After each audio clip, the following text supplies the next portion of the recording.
I don't really know how to begin this. Part of me still thinks I imagined it. Another part keeps checking the lock on my bedroom door 3, 4, sometimes 5 times a night.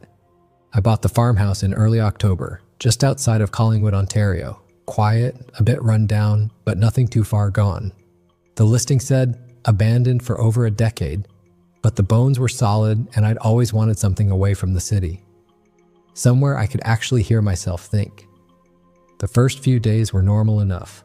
Cold, drafty mornings, creaky floorboards, a raccoon in the attic, rural charm. I cleaned, patched up the windows, replaced the broken back door. There was a smell though, like something sour trapped in the walls. I blamed it on mildew. Then, on the 4th day, I found the door. It was hidden behind a sagging cabinet in the pantry, a small wooden thing, warped and water damaged, with iron hinges that had long since rusted. There were deep scratches all over it, long, uneven gouges, like someone had clawed at it from the outside. I must have stared at it for a solid minute before I touched it. There was no record of a basement on the blueprint. I double-checked. The entire foundation was supposed to be poured concrete. No crawl space, nothing underneath.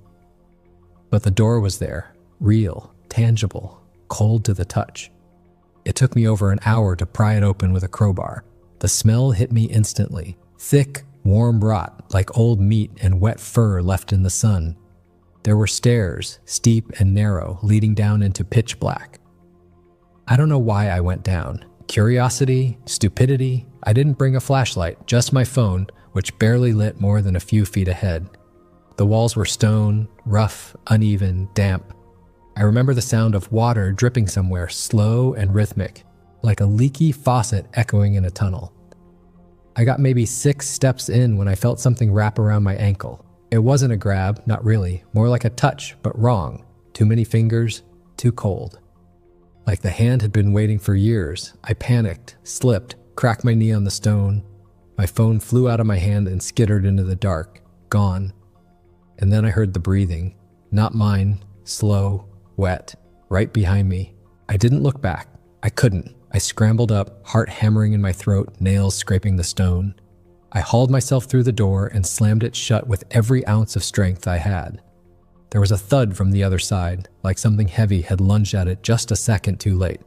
I moved the cabinet back in front of the door. Then I sat on the pantry floor for over an hour, knees pulled to my chest, trying to convince myself I hadn't just felt something down there. That night, I slept with the lights on. I called the realtor the next morning. "There's no basement," she said. "You're probably seeing an old coal chute or something." "It has stairs," I said. "A door." Something grabbed me. "Sir, that house doesn't have a basement.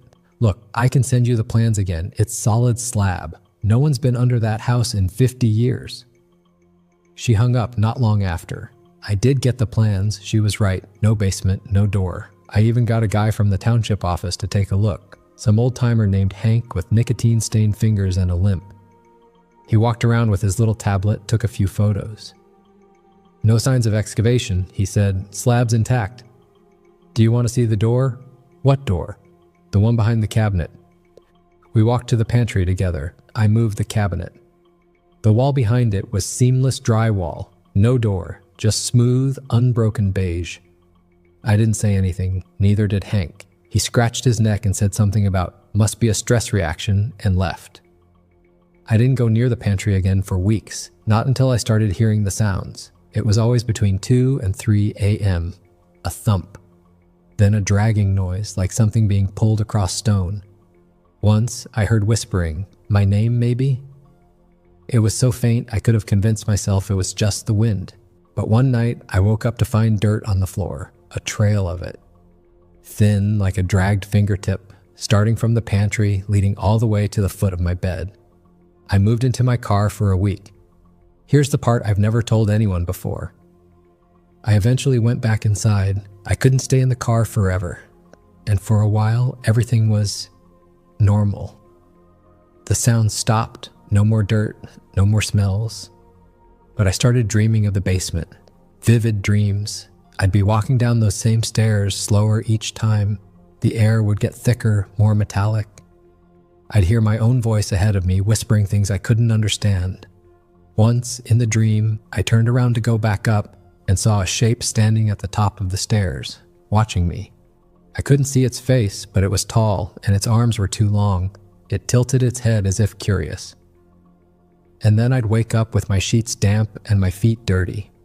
I decided to get cameras. I bought a decent home system from Best Buy, installed motion sensors, night vision, the whole deal. I set one up in the pantry just in case. It didn't record anything for a few days, nothing unusual. Until one night, the pantry cam blinked on at 2:17 a.m. The cabinet slowly moved, by itself. Frame by frame, over 4 minutes, it scraped aside. Then the camera glitched. For 6 full seconds, just static. When the feed came back, the cabinet was back in place. I watched that footage over and over. In the corner of the frame, just before the static, something steps out from behind the door. It's blurry, humanoid, but wrong. Its limbs are bent backward, its fingers too long, its head twitching too fast. It looks straight at the camera, and then nothing. I haven't been able to find the footage since. It vanished from the cloud, from the hard drive, everything, like it never existed. But sometimes, when I lie awake at night, I hear the sound of nails tapping against wood, like fingers. And sometimes the pantry cabinet isn't where I left it. I think the basement is still there. Not always, not for everyone. But sometimes when the conditions are just right, it opens and something comes out. I don't go down there anymore. I don't have to. It's already upstairs and I can feel it.